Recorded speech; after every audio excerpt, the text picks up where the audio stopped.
Hello, I wanted to take a moment and go over with you Chapter 6 of Writing Your Dissertation or Capstone. This is the Nurse's Step-by-Step Guide and by Karen Rausch. So there are some strong components within Chapter 6, and then I've also used other resources to construct this PowerPoint presentation. So first and foremost, writing simply and clearly. This is very important when it comes to scholarly writing. Your book has a great example of a complex or awkward statement, and that statement is that participants maintained eyelid closure for 5 minutes. Although it sounds very professional and very scholarly, it is not very clear and concise. So in order to fix that, to make it simple and clear, you will write the participants closed their eyes for 5 minutes. Let's just keep this very simple. Don't make your readers try to think about what you're trying to say. Just spell it out for them. Using active voice. Many students run into this issue, including myself while I was writing my doctoral dissertation. So active voice is the subject that acts upon the object, whereas passive voice is the subject is being acted upon.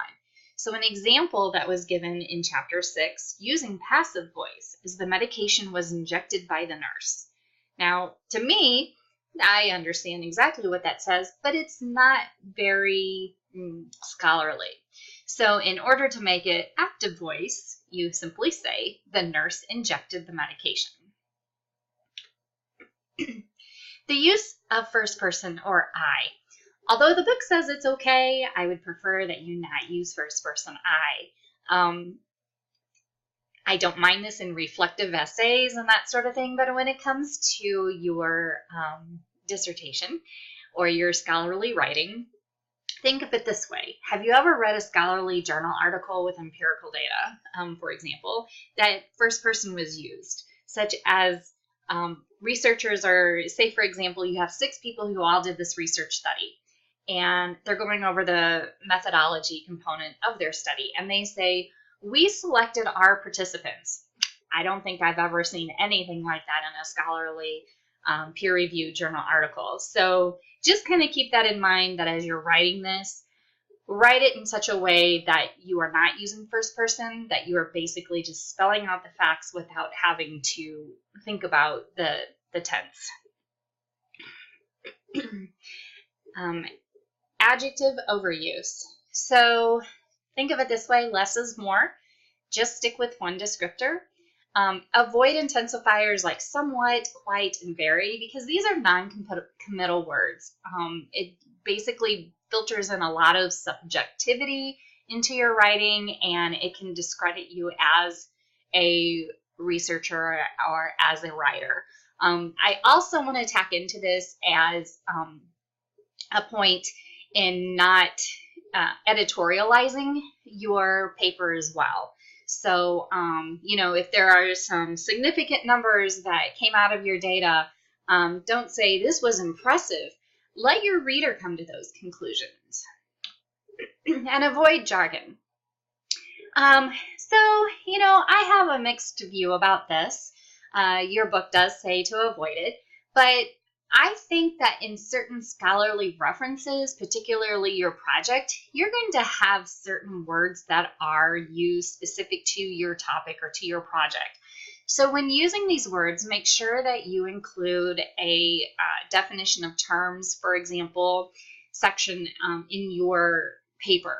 And this way, you're able to use those words that are specific to your project, but you're giving a definition of what that means. So if you have a reader who is not familiar with your topic area or familiar with your project, he or she can go back to that definition in terms and say, oh yeah, okay, this is what it means.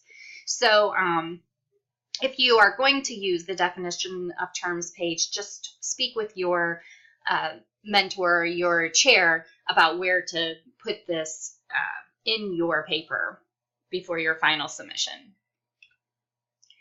So good practices for all writing. Make sure you spell check, grammar check, and punctuation. If you have any issues with any of these areas, You can certainly ask the advice of someone that you know who is a good writer, or you can contact our Writing Center. It's a great resource that is extended to all McKendree students. They are very proficient in proper grammar and proper punctuation. Additionally, you can look at your APA manual. The first couple of chapters within your manual go over good writing practices. Finally, or not finally, but we have a couple more slides, but do not overuse utilize. If the word that you're trying to form is use, then use. Utilize is overused by so many students, and it gets to be monotonous, and of course it sounds scholarly, but when you have utilize so many times on one page of a document, it gets just, like I said, it turns off the reader. So if what you're trying to say is use, then use.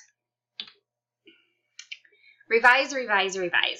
So to my knowledge, no one has ever submitted their first draft for a presentation or a publication that was perfect. You're going to need to revise, and it's okay. Just keep that in mind when you're thinking of your timeline for due dates.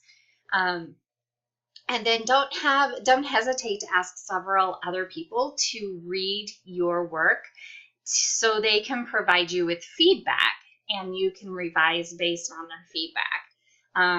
I can honestly say, just personally speaking, with my dissertation, I probably had about 10 times that I had to revise my dissertation. It is a grueling process, but once you reach the end and it is perfect, you have a great feeling of accomplishment. So just know that you're going to be revising your draft many times. Timing is everything.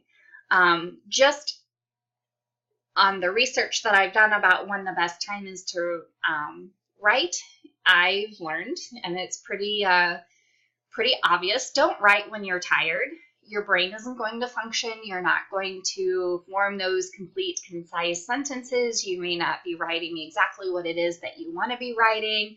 Your spelling, your grammar, your punctuation might be a little off. So just don't do it. Go to bed, get some Z's, wake up refreshed, and then write. And there are actually studies that have been published, and I would be happy to provide you with those references, that have shown that the best time to write is around 9 a.m. and 2 p.m.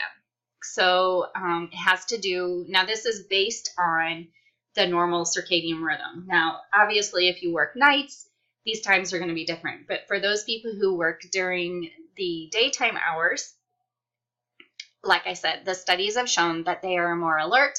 They are more best suited to write around the 9 o'clock hour and around the 2 o'clock hour in the afternoon. If you write in the evening, proofread your work in the morning when you are well rested. So don't write in the evening and then submit it that evening. Give it some time, let your brain rest, go to sleep, wake up refreshed, and then reread through your work that you had written the night before.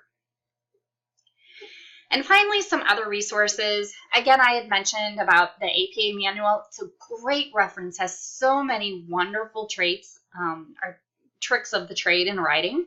It goes through about proper word usage. So for example, and many of you probably already know this, but when you use the words not only in a sentence, you also need to follow it up with a but also or some form like that. So the APA manual goes through all of those rules in grammar and proficient writing. Another resource that I've used is Grammarly. They will do a grammar check. And they also they have an option, and I think you have to pay for it, but they will look for other papers that have been written. It's basically like a safe assign kind of thing, where they check to make sure that you haven't plagiarized. And then finally, and I'll tell you, I love this service. It's called Writing Explained.